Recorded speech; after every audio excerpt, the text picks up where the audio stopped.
Okay, this is the clue on the synthesizers that I think we've been waiting for. I think when we tune to the high end, we get a false lock. So you'll note, I'm currently tuned to 1520, which is the bottom end of our L-band LO. And remember, everything is offset by 390 because that's RIF. So at 1520, let's see, we're tuned like we would expect to be. Now let me jump to the high end of the S-band LO. So we're going to switch, go to 2480, which will put us up at what, 2090.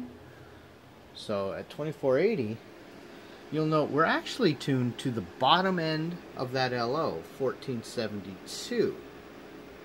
Okay, that's the bottom end of that LO, and it shows that it's locked. That lock indicator right here is showing that the part thinks it's locked. If I go down and move around, now we tune as we would expect. But an interesting thing, if I go to the bottom end, and this happens for both LOs, if I go to the bottom end, which would be 1870, that's the bottom end of the S-band LO, so this is a tuned frequency right here.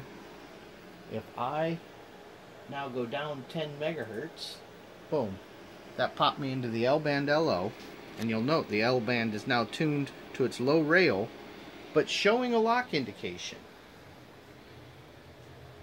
It thinks it's locked. That's the interesting thing.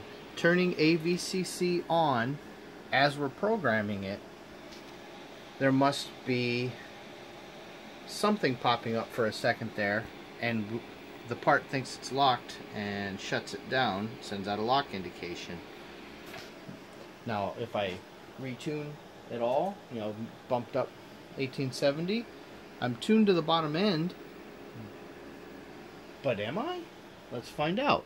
So now we're going to go back down to 1860, and I am going to choose 100 megahertz steps. So we're supposedly in L-band. Okay, now that is a locked frequency in L-band. When I go up 100 megahertz to 1960 in S-band, look at that. It is not a locked frequency. I need to make one jump up and down. So yeah, it's every time. And unfortunately, because the bottom of the S-band LO and the top of the L-band LO is almost the same frequency, it just looked like it was tuning. So yeah, right away when we first tune, it thinks it's locked. Huh, that's peculiar.